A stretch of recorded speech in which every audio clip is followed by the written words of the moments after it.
Written by Coconut Days. Assassin Toji, who's been offered a good sum of money to kill some random college student who pissed off this old and self-absorbed corporation owner. Toji has an inkling you probably rejected the man due to the sheer way he speaks about you when putting the mark on your head. Ungrateful, ugly bitch, the owner said, but Toji couldn't care less to put much thought into his next spray when she'd soon be dead. Toji, who bumps into a pretty girl at a local grocery store who couldn't be more of his type. You didn't even take another glance at the handsome man before you excused yourself to reach for the pasta shells behind him. Truth was, you didn't want him to know you found him extremely attractive. Meanwhile, he almost forgot he was here to buy a cheap razor for the scrub on his face when his mind raced with a, "How come she ain't begging me to take her home?" Toji, who wants to get another glimpse of you, but spots you walking out of the store with a single grocery bag in hand, a little too late. Lost a good fuck. He shrugs the thought away as he picks up a pack of beer too. Toji, who hours later is laying down with a sniper cage in his arm, in the abandoned room of a beat-down hotel, waiting for the girl he's supposed to kill to come out of her car like that rat of a corporation owner said she would. His eyes widen when he sees you.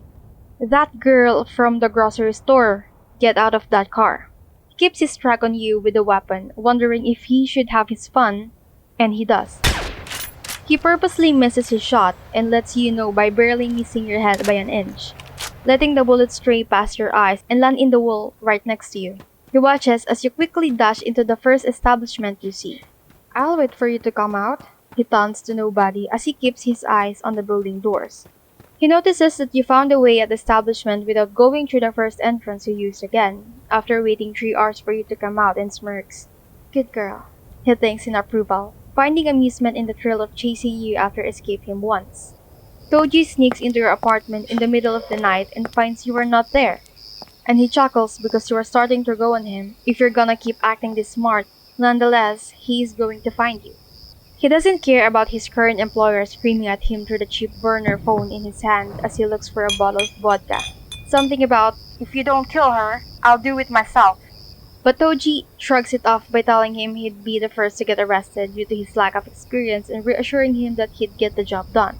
You find the hotel you've been staying at and stares at you in the middle of night as you sleep soundly, unaware of the presence of your hitman right next to you, who watches you for a couple of minutes, cocking his head to the side when it seems like you're about to wake up, but relaxes when instead you mutter something along the lines of, "Like I'd want that arrogant old broom like you," and let a small drop of drool wet your cheek when you hug your pillow even tighter. Toji leaves a note in your nightstand for you to wake up to, written in black ink with a heart at the end. "Gotcha, sweetheart." Toji watches you on his phone from the camera he bugged into your room as you roll your eyes and you rip the paper in two. He applauds you for trying to escape him again as you pack your bags again, but it's a lost cause when he's put a tracking chip in your backpack. Toji's smile faded when he checks to see your location on his phone and sees that your tracker isn't working anymore. "What?" he genuinely thinks, kind of annoyed that you've outsmarted him again. Toji, who wakes up to someone knocking on his hotel door rather loudly, and his eyes almost fall out of their sockets when it's you right in front of him, glaring at him. "You were a bad mercenary," is the first thing you say, avoiding the way his arms flex when he grabs the door frame from above. "Could have killed you in your sleep," he groans as he leans down a bit to be at eye level with you. "Thought the note would have let you know that."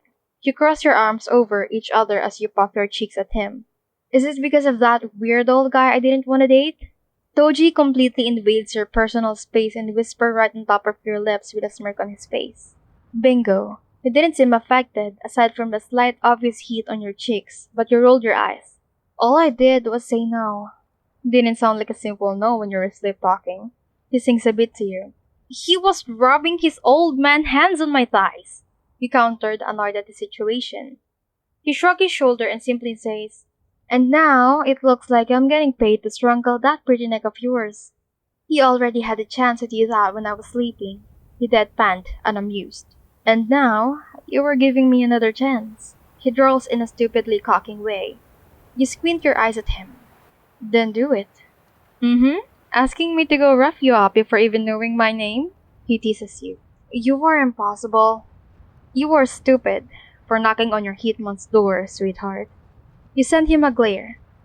"I have a poli-sci exam next week to study for, and avoiding you has taken up my entire week. I'd kind of like to get this over with. He brings up his phone to show a photo of you asleep from the other night and clicks the send button, which confuses you.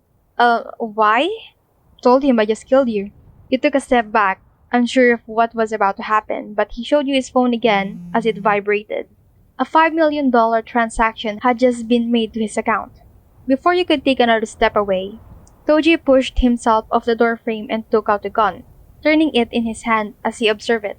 I'll make it look like he blew his own brains out if you wear that cute pink dress you got in your closet for me. Got a couple million left over to spend on treats for you. Toji, who's now watching you walk in front of him, in that pink dress he wanted on you as he lets you pave the way to a five-star restaurant you like. And he'd be lying if he said that attitude you'd been giving him so far didn't turn him on. After all, you couldn't hide the blush on your cheek when he showed up at your door, sleazy smile and all with a bouquet of roses in hand. And he didn't miss the way you easily let him hold you as a safety precaution from bumping into anyone or anything. Get 100 for me at the test of yours you told me about and I'll marry you. I am a college student. Didn't sound like a no to me, sweetheart.